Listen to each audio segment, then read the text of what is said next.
Hey everybody over at movies.com, it's the Schmoes Know Movie Show. I'm Christian. And I am Mark. Christian, this weekend in theaters, get your motor running, kids. It is Rush, starring Chris Hemsworth and Daniel Bruhl.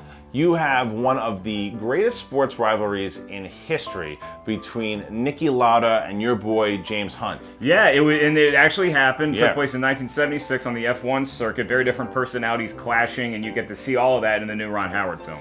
Oh, we started thinking about too, there are a lot of great sports rivalries out there in general, especially in the movies. Now, the list that we're going to make here are fictional, so you're not going to see like Ali and Frazier, because those are real things. Russia versus USA. Yeah, you're not going to see Miracle. You may see a gentleman that knocked out a Russian at one point on this list, but we'll get to that when we get there. So here we go. These are the top 5 movie sports rivalries of all time. One of my favorite lists that we could possibly do. At number 5 is going to be, hey, why not kick it off with a racing movie? Days of Thunder. Rowdy Burns versus Cole Trickle. You know, if you want to go serious again, I mean, you can do that too. You could also say Ricky Bobby. You also say Carrie Elways in versus him too.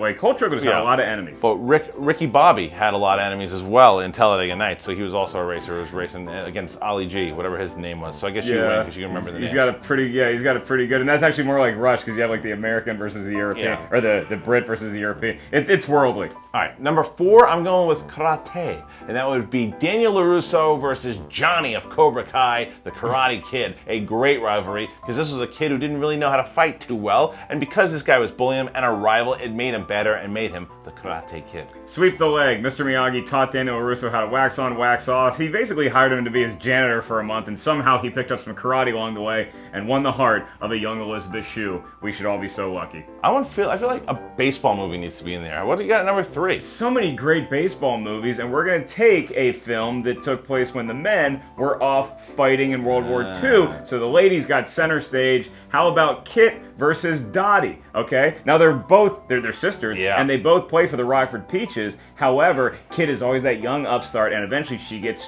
traded to Racine, and they meet in the World Series of Women's Baseball. Yeah, and it's a great rivalry because Kit is the younger sister, always looking up to her, following in the shadow of her older sister, and it really comes to a head at the very end of the movie, and it's a great rivalry. I may have gone Ricky Vaughn versus Haywood in Major League, but I'll give it to this one because you know what? It's not a great spoiler. It's not a spoiler. I can still say Henson dropped the ball. Yeah. Henson dropped the ball because you don't know which Henson I'm talking about. Very true. All right, at number 2, then we'd have to go with a golf movie. Let's go with the gentleman's game. Who we got? I'm going with Happy Gilmore versus Shooter McGavin. Shooter. Yeah, and Happy Gilmore, a lot like Tom Cruise in Days of Thunder, actually had multiple enemies. Yes, he was going up against Shooter McGavin. He was also going up against the entire tour commissioner and the one, the only, Mr. Bob Barker. It's an absolutely great, but the main rivalry between Shooter and Happy is Shooter is like a prominent golfer who's really good on the tour, and Happy Gilmore's an ex-hockey player,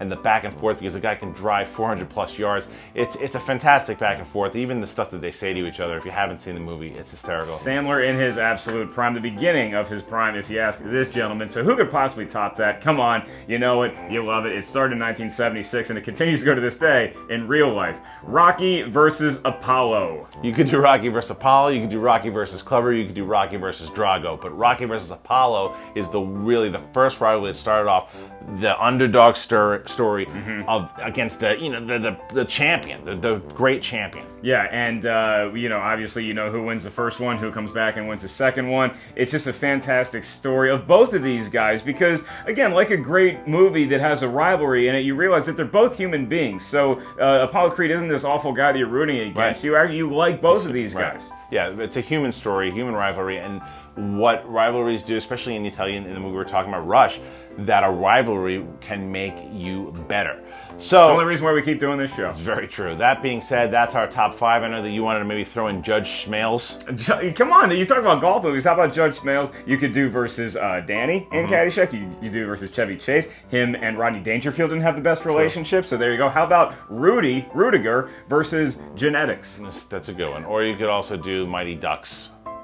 Yeah, the people they played. All right, sure. That's the list, and make sure that you check out, for the rivalry we were talking about, Rush, the new Ron Howard film. It is opening this Friday in wide release, so go check it out. It's the Schmoes Know Movie Show. That is Christian. I am Mark. We are good friends and bitter rivals at the same time, and that's the way life should be.